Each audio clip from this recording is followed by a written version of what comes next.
We'll continue to track all of the developments in this saga. For right now, we're going to be shifting focus because there's some more breaking news coming in. This is a shocking story that's coming to light from Chhattisgarh.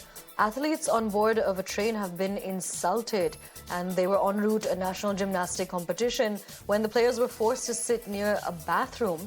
The government had allocated over 3 lakh rupees for the team, but the young athletes were forced to sit outside of the toilet for about 17 hours, and those are the visuals that we're showing you on your screens right now of the young athletes who were en route to the national gymnastic competition, sitting outside of the bathroom, reportedly for a period of 17 hours, and they're all crunched together in one small area. One big question that's arising. All right, right before we ask that, we'll cross over to our colleague Samrendra, who's joining us on the broadcast right now.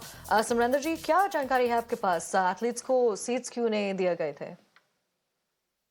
जी देखिए, ये एक बड़ी लापरवाही सामने आई है। जिस तरह से ये सारे जिम्नास्टिक प्लेयर जो छत्तीसगढ़ को रिप्रेजेंट करते हैं, वो वहाँ पर नेशनल जो स्कूल टूर्नामेंट है, नेशनल शालेय प्रतियोगिता जो है, उसमें शामिल होने के लिए गए थे। और जब वो ये टूर्नामेंट जब खत्म हुआ, तो एक अधिकारी की लापरवाही से उनका रिजर्वेशन ट्रेन पे नहीं हो पाया।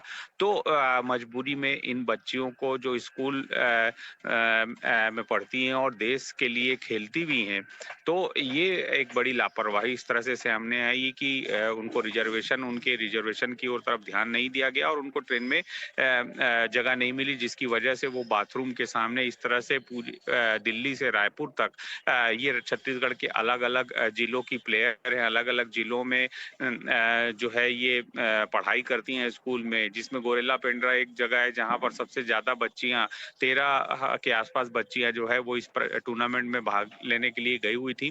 उनको रिजर्वेशन नहीं मिली और जिसकी वजह से उनको बाथरूम के सामने, टॉयलेट के सामने इस तरह से दिल्ली से रायपुर तक का सफर करना पड़ा।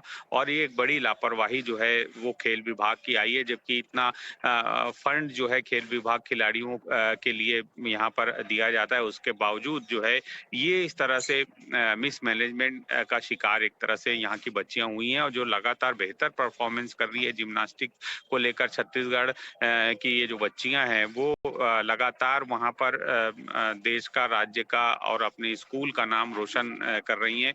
और उसके बावजूद उनके साथ इस तरह का जो रवैया है वो सामने आया है। और ये एक बड़ी चिंता की बात है कि इसको लेकर भी ये शिकायत की गई है कि अधिकारी जो है जिनको जिम्मा दिया गया था उनको All रिजर्वेशन right, Samrendra, कराने thank का you so much for joining us and giving us those details. We'll